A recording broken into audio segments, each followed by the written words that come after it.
pessoal, paz, tudo bem? Hoje eu queria falar sobre tentação. É um barulhinho ao fundo, é um soprador de folha que tem aqui no prédio, mas eu não consigo gravar outro horário, eu vou ter que gravar agora. Então vocês me perdoam se tiver um barulhinho meio zumbido ao fundo, tá bom? Eu vou dar um certo enfoque para a tentação na área sexual, que eu acho que é o que as pessoas mais têm lidado hoje. Eu falei até como lidar e não como vencer, porque eu pessoalmente não acredito que algum dia a gente vai vencer todas as tentações e que a gente nunca mais vai ter nenhuma tentação, tá bom? Você vê que até Jesus, fala assim que depois no final da tentação dele, fala assim, e acabando o diabo toda a tentação, ausentou-se dele por algum tempo, tá? Então existem tentações que eu creio que é assim que a gente vai estar lidando até o final da vida, tá bom? Então, para falar de tentação, eu vou estar falando bastante sobre prostituição, impureza, enfim, que no grego é a palavra pornos, tá? Então, todas as palavras aí que derivam dessa raiz grega, por exemplo, porneia, porneion, tá? Então, todas as vezes que você vê no grego essa palavra, ela é traduzida de muitas formas. No português, ela pode ser traduzida como prostituição, imoralidade sexual, adultério, impureza, fornicação. Então, tudo é dessa mesma raiz, tudo tem a ver com a impureza sexual. Então, por exemplo, lá em 1 Coríntios 6,18 fala assim, fugir da fornicação, porneia. Em Colossenses 3,5 fala assim, mortificai, pois, os vossos membros que estão sobre a terra, a fornicação, porneia. Lá em Mateus 15, 17 a 20 fala assim, mas o que sai da boca procede do coração e isso contamina o homem. Porque do coração procedem os maus pensamentos, mortes, adultério, fornicação, porneiai. 1 Coríntios 6, 9 e 10. Não sabeis que os injustos não vão herdar o reino de Deus? Não erreis, nem os devassos, pornói. Porque as obras da carne são manifestas, as quais são adultério, porneia, fornicação, impureza, lascívia. Porque as obras da carne são manifestas, as quais são adultério, porneia, fornicação, impureza, lascívia, lá em Gálatas 5,19. 1 Tessalonicenses 4,3 assim, porque esta é a vontade de Deus, a vossa santificação, que vos abstenhais da fornicação, porneias. Então, uma vez que você entregou a sua vida para Jesus Cristo, o seu corpo é templo do Espírito Santo. Eu sei que existem frases que falam assim, que não existe pecadinho, pecadão, mas parece que tem uma certa seriedade quando é em relação ao pecado na área sexual. Lá em 1 Coríntios 6, 15 a 20 fala assim, fugir da fornicação. Todo pecado que o homem comete é fora do corpo, mas o que fornica peca contra o seu próprio corpo. Então, talvez você já entendeu, ok, não posso me prostituir, não posso pecar, não posso cair. Isso inclui tudo, tá, gente? Masturbação, pensamentos impuros, pornografia, fornicação, que é o sexo entre solteiros, enfim, todo tipo de pecado na área sexual, tá? Então, eu vou estar dando algumas dicas práticas mesmo de como você pode estar lidando com isso, tá bom? Primeira coisa você precisa se arrepender, tá? E arrepender é diferente de você ficar com remorso. Então, o que é o remorso? Você fica triste com aquilo, mas daqui a pouco você já vai estar fazendo de novo. Então, por exemplo, lá em Mateus 3, 7, 8, João Batista estava batizando e vinham fariseus, saduceus, enfim, se batizar com ele. E eles iam lá, e todo mundo que, enfim, batizava lá com João Batista, confessava o pecado na frente de todo mundo. E o que João Batista brigou com eles? Falou assim, olha, vocês vêm aqui e vocês se batizam, vocês confessam os pecados, mas produzam frutos dignos de arrependimento. Ou seja, eles não estavam arrependidos, eles iam lá, confessavam, viravam as costas e faziam tudo de novo. Então, o que é arrependimento? Arrependimento é quando você mostra um fruto. O fruto é algo que aparece, é algo visível. Então, você tem um fruto de arrependimento quando você realmente demonstra que você está arrependido. A gente está falando aqui de pecados sexuais. Então, você mostrar que você está realmente arrependido de ter caído em pornografia, o que é?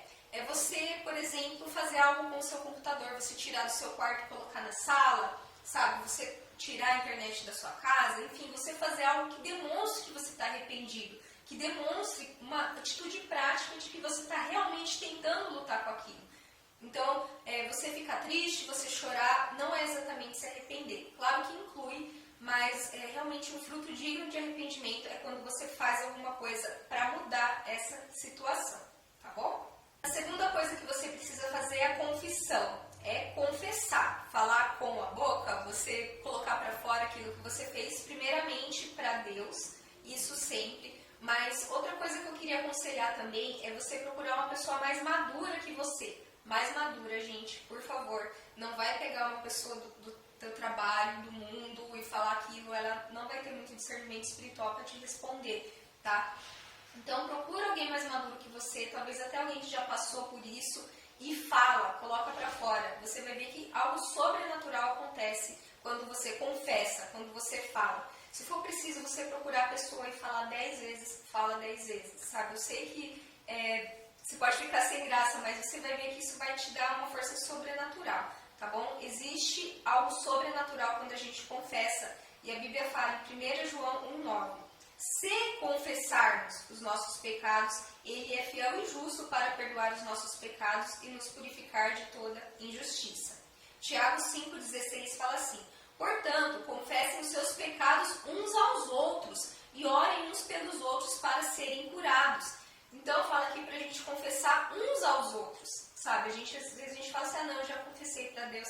Mas você precisa confessar com alguém, tá bom? Você vai ver que é como se o Espírito Santo vai tirar aquilo com a mão. Tem muita gente que às vezes confessa e ainda fica com aquela sensação que Deus não perdoou, mas a Bíblia é clara, né? Uma vez que você confessa, você é perdoado sim, tá bom? Então receba o perdão de Deus, você já foi perdoado, então que em nome de Jesus nenhuma acusação esteja sobre a sua vida, amém? Outra coisa, a mais importante, seja cheio do Espírito Santo. É impossível você viver em santidade sem a ajuda do Espírito Santo. É impossível você vencer a pornografia ou qualquer outro pecado sexual sem a ajuda do Espírito Santo. Gálatas 5:16 e 17 fala assim: digo, porém, andai em espírito e não cumprireis a concupiscência da carne. Então, a partir do momento que você anda em espírito, que você tem uma vida de oração, de leitura da palavra, de aplicação da palavra de Deus, de comunhão, jejum, enfim, você andando em espírito mesmo, ao invés de estar simplesmente buscando o tempo todo só satisfazer a sua carne, o teu espírito vai estar fortalecido e o Espírito Santo vai começar a te mudar de dentro para fora, e isso com certeza vai te dar uma força sobrenatural. E agora, o último ponto, que também é muito importante, Jesus falou assim em Mateus 26:41, o espírito está pronto, mas a carne é fraca. Então, não é somente orar, ler a Bíblia, jejuar, porque às vezes o teu espírito está pronto, às vezes você já está forte espiritualmente, mas agora a gente precisa ir para o próximo passo, que é lide com as tentações e com a cobiça. Então, de acordo com o dicionário, a tentação quer dizer indução para o mal, por sugestões do diabo da sensualidade, apelo ou convite atraente, solicitação. Ou seja, a tentação é uma sugestão. Por que você não faz aquilo? Olha só, você poderia fazer aquilo outro. Então, assim, tem um ditado popular que fala assim, quem brinca com fogo pode se queimar. E na Bíblia fala assim, pode alguém colocar fogo no peito sem queimar a roupa? Pode alguém andar sobre brasas sem queimar os pés? Provérbios 6, 27, 28. Tá? Então, não tem como você ficar brincando com fogo e não se queimar. Então, se a tentação está aqui, se você ficar sambando na frente dela, você vai acabar caindo. Então, a Bíblia fala assim, vigiai e orai, tá? Para não cair em tentação. Orai, certo, é o que eu falei anteriormente, é dar espírito, mas você tem que também vigiar. Então, o que é esse vigiar? É você ter autoconhecimento e você traçar limites para você mesmo, entendeu? Você traçar realmente algumas regras para você mesmo e não ficar fazendo concessão. Então, por exemplo, você sabe que você sempre cai em masturbação quando você está cansado e você está em casa sozinho. Então, dá um jeito de não ficar em casa sozinho, ou então, não sei, sabe? Seja radical. Jesus fala assim, olha, se o seu olho faz pecar, arranca ele fora. Claro que Jesus não está dizendo de uma forma literal, mas de você ser radical, sabe? De você realmente não dar concessões, não seja mole com a tentação, não seja molenga com a tentação. Agora, muito importante, Tiago 1, 13 a 16 fala assim, quando alguém for tentado, jamais deverá dizer, estou sendo tentado por Deus, pois Deus não pode ser tentado pelo mal e ninguém tenta. Cada um, porém, é tentado pela própria cobiça, sendo por esta arrastado e seduzido. Então a cobiça, tendo engravidado, dá luz ao pecado, e o pecado, após ter se consumado, gera a morte. Meus amados irmãos, não se deixem enganar. Então, Pensando como uma gravidez natural, como é que funciona? Tem a mulher e ela tem o óvulo dentro dela, só que o óvulo por si só ele não gera um filho. Então o que ela precisa? Ela precisa do espermatozoide, né, que está do lado de fora, que ele vem de fora, né, e ele entra ali e tal, e enfim, junto com o óvulo vai crescendo um feto, que vai crescendo, até que dá luz a um bebê. Então com o pecado, de uma forma negativa, é mais ou menos isso, tá? Então, a tentação por si só, ela não tem o poder de gerar pecado. Então aqui, nesse texto de Tiago, é a fórmula do pecado, que é cobiça mais a tentação, que ela gera um fetinho do pecado que vai crescendo até ele dar a luz ao pecado, e isso gerando a morte. Então, mais ou menos, o que a gente muitas vezes fica falando muito da tentação, mas a gente se esquece completamente de falar da cobiça, certo? Que é o outro ingrediente aí do pecado. Então, a cobiça é como se ela fosse o óvulo e a tentação é como se fosse o espermatozoide. Então, a cobiça é algo interno, é algo que já está dentro de nós. E o espermatozoide, a tentação é algo externo, é uma sugestão externa, é uma sugestão que vem de fora. Por exemplo, lá em 1 Coríntios 10:13 fala assim: Deus é fiel, não permitirá que vocês sejam tentados além do que possam suportar. Mas tem gente que fala assim, mas essa tentação que eu estou tendo é insuportável. Porque o problema não é a tentação, o problema é a cobiça que você está tendo. Então, o que é a cobiça? A cobiça, ela vem do grego epitimias, que significa paixão, desejo humano, desejo carnal, desejo pelo que é errado, concupiscência, luxúria. Então, o problema é a cobiça pelo pecado. O problema não é simplesmente você ter uma sugestão de fazer algo que é errado, é você querer aquilo que é errado, entende? Só você ser tentado não é pecado, porque a Bíblia fala em Hebreus 4, 14 e 15 que Jesus passou por todo tipo de tentação, porém sem pecado. Porque, por exemplo, Jesus, na tentação do deserto, ele foi tentado a adorar Satanás. Não sei se você já parou para pensar nisso, mas Jesus foi tentado a adorar Satanás. Satanás veio com uma sugestão que Jesus rejeitou, diferente de Eva, que Satanás veio com uma sugestão e ela abraçou aquela sugestão.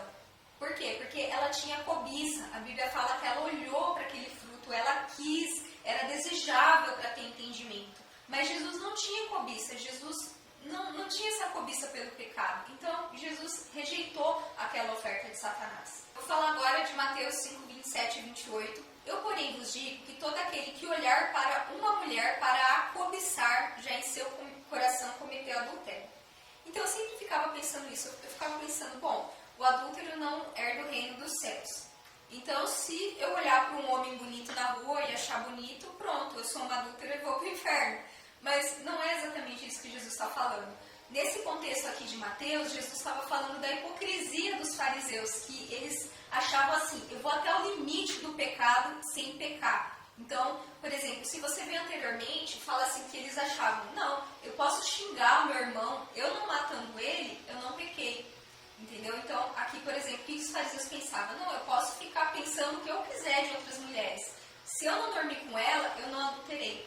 Mas Jesus fala assim, olha, eu estou vendo o coração de vocês. Não é só você não se deitar com uma mulher, vocês estão desejando. Esse para uma mulher para a cobiçar é dessa mesma raiz de epitimias, ou seja, do desejo, dessa coisa interna de você querer muito aquele pecado. E esses dias eu estava me perguntando, eu estava lendo um livro e me perguntando sobre isso. E eu falei assim, tá, mas então qual que é o limite? Né? E esses dias estava tendo uma aula do curso de líderes que a gente tem toda segunda-feira e o nosso apóstolo falou assim, é 1 segundo. Né? E eu falei, nossa, eu acho que é isso mesmo. Eu estava até conversando com meu esposo sobre isso, que ele comentou assim, que é a segunda olhada. E meu esposo mesmo falou pra mim que esses dias ele estava no carro, ele viu uma mulher loira vindo, bonita, e ele olhou, e ele viu que ela ia se aproximar, ele pegou e virou. Então, por exemplo, até essa primeira olhada é muitas vezes a tentação. Agora, a segunda olhada, você ficar cobiçando e você ficar alimentando aquele desejo, aí sim já é pecaminoso. Em 1 Coríntios 6,18 fala assim pra gente fugir da prostituição, ou seja, a porneia. Mas 2 Timóteo 2,22 fala pra gente fugir dos desejos malignos da juventude, ou seja, das epitimias. a cobiça. Então não é somente você fugir da tentação, mas você fugir do desejo. Então você pode pensar assim, Deise, então como é que eu vou fugir do desejo? Se é algo que está dentro de mim, se é algo interno. Primeiro, eu já falei a questão do Espírito Santo, de você estar cheio do Espírito Santo. E depois, 2 conselhos. Primeiro, você matar de fome. Tá? Eu vou dar um exemplo que é em relação à maquiagem. Teve uma época, eu não sei, 1 ou 2 anos atrás, que eu estava comprando muita maquiagem. E assim, eu não uso, sabe? Eu uso muito pouco. Direto um batom vence porque eu não usei. Eu fiquei pensando, falei, nossa, mas por que eu estou comprando tanta maquiagem? E daí, a hora que eu fui olhar no meu histórico, tinha 500 vídeos assim de review de maquiagem, de youtubers se maquiando. Então, o que era? Aquilo estava alimentando o meu desejo de comprar. Eu ficar olhando aqueles produtos novos e toda aquela coisa. Então, o que eu fiz? Eu cancelei todas as minhas inscrições e eu parei de assistir vídeo. Consequentemente, eu parei de ter vontade de comprar maquiagem. Então, você tem que ver o que está alimentando a sua cobiça. É algum lugar? É algum momento? É quando você está cansado? Enfim, você tem que olhar internamente o que está alimentando a sua cobiça. E segundo, lá em Efésios 5:1-4 fala assim: mas a fornicação e toda impureza ou avarência nem ainda se nomeiem entre nós, mas antes ações de graças. Então, a gente ser grato coloca a nossa cobiça no lugar, certo? Então, quando a gente está querendo alguma coisa é porque a gente está se sentindo insatisfeito. Então, o que tem feito você se sentir insatisfeito? Muitas vezes a pessoa cai em adultério porque não está satisfeito com a esposa, cai em fornicação porque não está satisfeito em esperar em Deus pelo momento. Realmente começa a cultivar essa gratidão, começa a pedir perdão a Deus porque você tem sido ingrato com o que você já tem. Eu queria orar por você também, agora nesse momento. Senhor Deus, em nome de Jesus, eu coloco os meus irmãos e irmãs que estão assistindo esse vídeo, que em nome de Jesus o Senhor venha estar dando discernimento para eles estarem lidando com as tentações, com a cobiça, que em nome de Jesus caia por terra todo pensamento, toda seta que eles não são perdoados, que eles não são amados, mas que em nome de Jesus, Deus, que o Senhor venha com um novo tempo de santidade, que o Senhor venha estar dando sabedoria e entendimento para eles estarem lidando com essas tentações e que em nome de Jesus, Deus, que cada um venha vencer as tentações, que cada um venha conseguir andar em santidade em nome de Jesus. Amém? Pessoal, seria isso. Espero que vocês tenham gostado e até a próxima.